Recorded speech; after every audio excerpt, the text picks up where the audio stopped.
Alors moi c'est Loud, je suis le réalisateur de LexiJap. Pourquoi est-ce qu'on s'est mis en tête de faire un projet tel que LexiJap?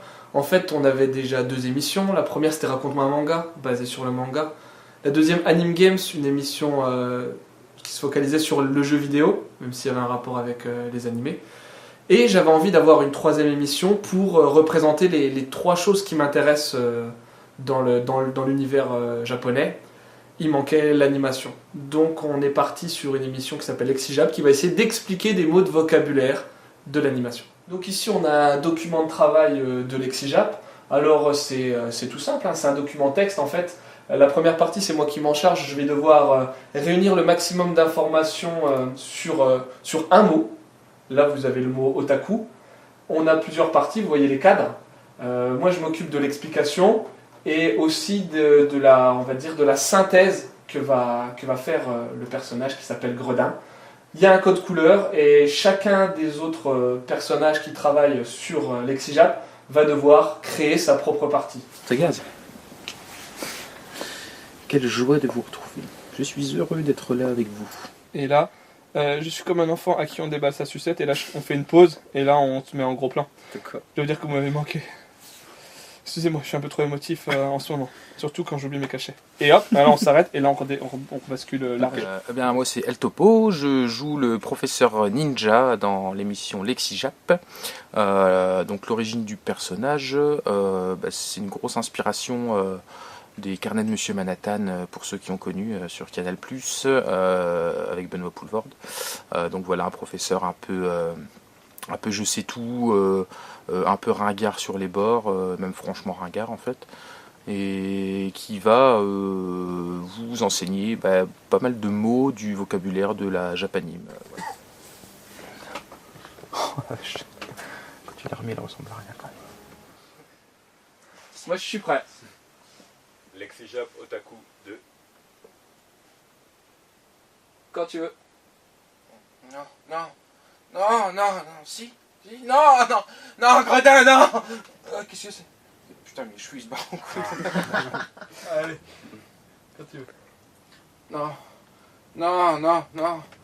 si, non, Gredin, arrête. Oh, vous êtes là. Hop, bouge pas. Donc là, faut pas que tu la merdes. Hein. Allez. Conscience que ce mot revêt plusieurs sens en fonction de son écriture en hiragana, syllabaire purement japonais, ou en katakana, syllabaire utilisé pour retranscrire les mots étrangers au Japon. Avant de définir correctement ce qu'est un otaku, il faut prendre conscience que ce mot revêt plusieurs sens en fonction de son écriture en hiragana, syllabaire purement japonais, ou en katakana, syllabaire étranger utilisé pour l'étranger. Ah, syllabaire étranger. Syllabaire utilisé pour transcrire les mots. Ouais, tu fais le check des dials, toi. Check du dial. En hiragana, le mot otaku est donc définissable de 3 manières. Des flépardes. La désignation de l'habitat, celle du mari d'une personne, et un vouvoiement poli et distant. Il faut cependant retenir que ces définitions...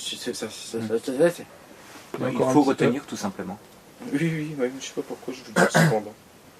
Faisons un peu plus sur des flépardes.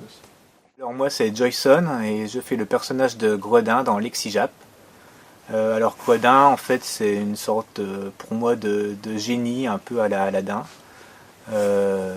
qui apparaît selon les désirs du professeur pour illustrer les explications justement du professeur Ninja. Ah, le personnage prend vie là. Hein.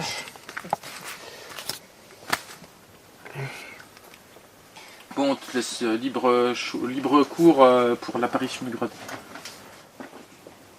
Tu peux te mettre en tailleur.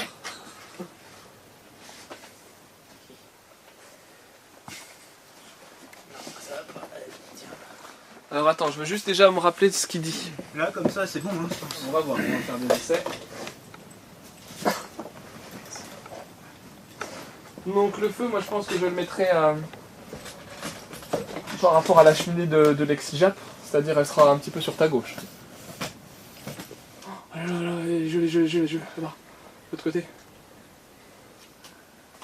Allez, c'est bon. Non, je pense pas qu'on gardera ça, mais c'est bon. Ok, ça c'est fait.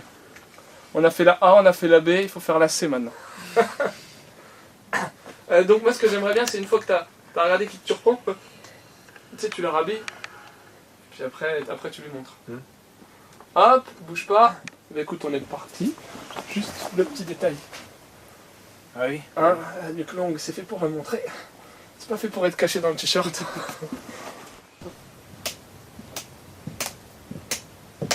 Regarde. Ouais, là.